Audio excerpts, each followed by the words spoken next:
네, 그럼 여기서 취재 기자와 함께 자세한 얘기 나눠보도록 하겠습니다. 김선희 기자 나와 있습니다. 어서 오십시오. 안녕하세요. 네, 오늘 굉장히 일찍부터 서둘러서 지금 출발을 한 것 같아요. 네. 그렇습니다.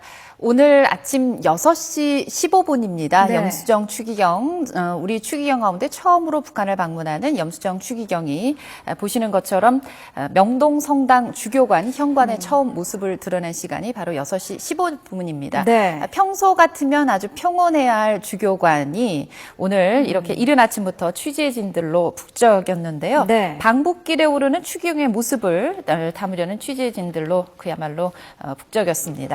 이렇게 추기경님이 처음 주교관을 나오시는 모습을 보고 계신데요. 추기경 일행을 태운 차량 6시 20분입니다. 명동 성당을 출발을 했습니다.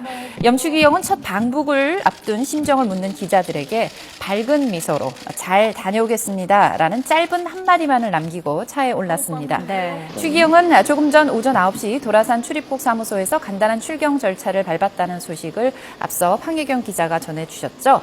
바로 개성공단을 방문하고 오후 5시쯤 돌아올 것으로 알려졌습니다. 네. 지금까지 종교 지도자들의 방북이 잦았지만 추기경이 북한을 찾는 것 이번이 처음입니다. 네, 오후 5시쯤 돌아오면 굉장히 짧은 일정인데 그렇습니다. 네, 그 일정이 어떻게 잡혀 있습니까? 반나절이 채 안 되는 그런 아주 짧은 일정입니다. 네. 이번 방북에는 염수정 추기경을 비롯해서 서울대교구 사제 7분이 함께 하는데요. 네. 철저한 보안 속에 그야말로 극비리의 방북이 진행이 됐습니다. 춘주교 관계자는 개성공단 춘주교 신자들을 위로하는 차원으로 정치적 목적은 없다 이렇게 선을 긋고 있습니다.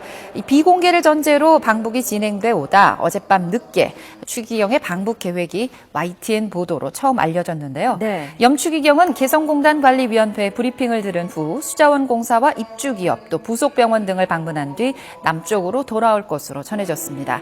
개성공단에서 남북 화해와 개성공단의 발전을 기원하는 미사를 드릴지 여부는 아직 정해지지 않았습니다. 또 네. 개성공단에서 김정은 북한 국방위원회 제1위원장의 특사를 만날지 여부에도 관심이 모아지고 있는 그런 상황입니다.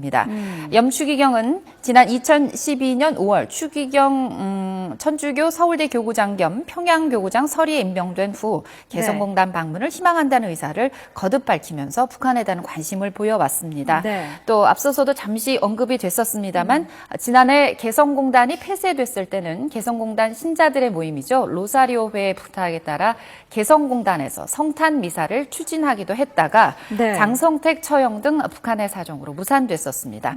또 지난 2월이죠. 추기경 서임을 위해서 로마 바티칸에서 추기경단 회의와 서임식 직후 가진 그 내외신 기자회견을 통해서도 방북 의사를 밝히기도 했습니다.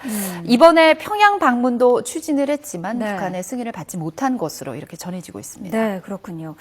8월에 이제 프란치스코 교황의 방한이 있지 않습니까? 네. 그래서 이번 그 추기경의 방북이 교황의 방북을 위한 사전 작업을 위한 것은 아니냐 이런 얘기도 나오고 있어요. 그렇습니다. 더더욱이 현 프란치스코 교황이 남북 문제, 특히 한반도의 평화에 특별한 관심과 애정을 그동안 여러 차례 드러냈기 때문에 더더욱 이러한 여러 가지 가능성을 우리가 점쳐볼 수 있겠는데요. 네. 프란치스코 교황의 방한을 앞두고 염추기경이 북한 측 인사와 만나서 교황의 일정과 관련해 모종의 협의를 할 가능성도 있다는 그런 조심스러운 관측이 일부에서 나오고 있습니다. 네. 또 나아가 교황이 한국을 거쳐서 북한을 전격적으로 방북할 가능성도 배제할 수 없는 그런 상황입니다. 네. 앞서 염수정 추기경은 어젯밤 명동성당에서 이산가족을 위한 특별 미사를 봉헌하고 남북한 지도자에게 이산가족 문제 해결에 더욱 적극적으로 나서줄 것을 촉구하기도 했습니다. 남북관계가 얼어붙어 있는 상황에서 염추기경의 이번 방북이 과연 남북관계에 어떤 영향을 미칠지 더욱 주목되는 그런 대목입니다. 네. 자, 염수정 추기경의 방북 소식 자세히 알아봤습니다. 문화부 김선희 기자와 함께했습니다. 오늘 나와주셔서 감사합니다. 고맙습니다.